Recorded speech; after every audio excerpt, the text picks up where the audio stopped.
Congratulations on the brand new single. Our listeners are absolutely loving it at the moment. It's getting requests left, right, and centre, so congratulations.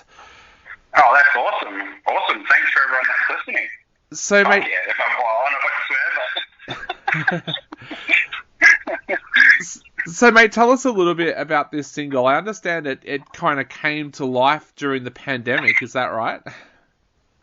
Yeah, so, I mean, at the end of the day, tough times for everyone with COVID, and we just thought, well, it's probably a good idea to shift trajectory and take this extra time where everyone's working from home, whatever else is happening, or they don't really have jobs or they have less shifts, and actually use that time to write some music.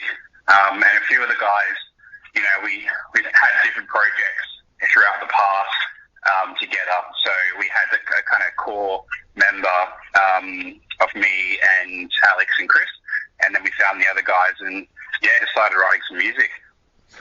So what was that experience like? Because like you said, you guys suddenly found that you weren't playing shows or anything like that. So did you kind of like set yourself a task to do a song in a certain amount of time? How did that songwriting work? It wasn't like prescribed or anything like that. It was, more organic. We kind of just started jamming, and it was quite refreshing to do something different, or whether we're working collaboratively just online and things like that, because we're locked down with COVID or whatever it was, and that's how we actually came up with the first song. The first ever single, On My Mind, was purely just about being locked down. But yeah, it was kind of just like whatever comes. So sometimes we'd write an entire song in 20 minutes and we'd just be stoked, and then other times we'd spend weeks and weeks trying to master something and then just not get anywhere, or half the song's done and then we rewrite that. So it's just a different process every time. Was it frustrating for you guys? Because, like you said, On My Mind was doing so well. Pasito did really, really well as well. And then you guys couldn't get out and play for your fans. That must have been a pretty frustrating time for you guys. Oh, yeah. It was definitely a bit of a shock. And, I mean, that, especially being a relatively new band, my opinion, and the other guys as well, is, you kind of got to grind. If you've been around for 6-7 years or whatever it is, then you can be a bit pickier and, just take shows here and there. But we think it's, the philosophy is to kind of go out there and grind, and we're really enjoying that. And then, it's kind of put a halt on everything, and everyone's kind of, aware how the music scene's definitely taken a massive hit. It was pretty devastating time. But hey, it did end up, turning into some pretty cool songs, so I guess that's the silver lining. Definitely. Now you guys have been out and done a show, and you've got a few more coming up and now as well over the next couple of months. How does it feel being back out there doing shows again? Oh man, it's so good. So literally just last Friday we had the Still Broke launch show at Lucy's Love Shack in Perth, and it went really well. So big turnout, everyone had a good time, there's no masks or sitting down or weird shit like that. It was everyone just having a good time. All the other bands were awesome. Shout out to Project Bags and to Solar Juice and to Surf Shop Cops. They all played and did such a great job, and it was awesome. So that was the first show of the tour. We've got pretty much a whole WA tour.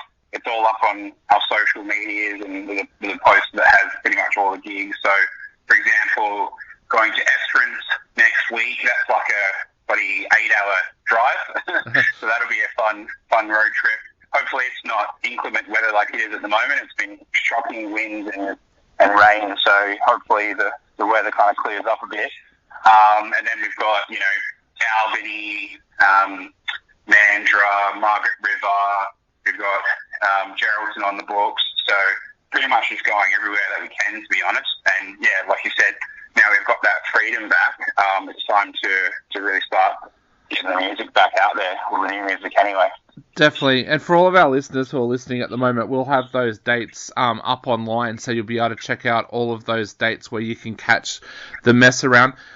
Mate, what's the plans for the rest of the year after that? Are you guys going to continue writing new music, or will you look to start also touring interstate maybe later this year or early next year?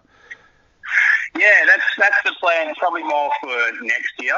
So, I mean, the initial schedule was kind of, get out there in WA, do all those regional shows, really have some fun doing a bit of a road trip, and then next year look at East Coast. So looking at the Australian tour next year.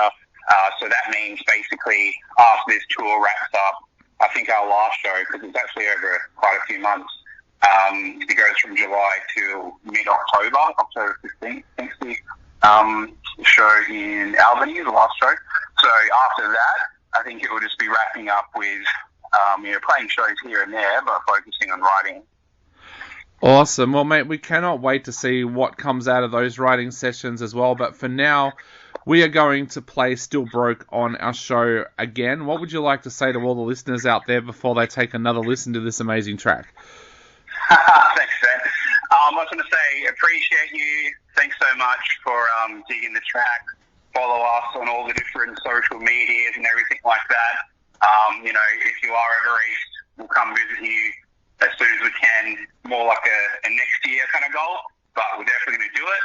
And yeah, thanks so much for following us, and I hope you enjoyed the song if you haven't heard it yet.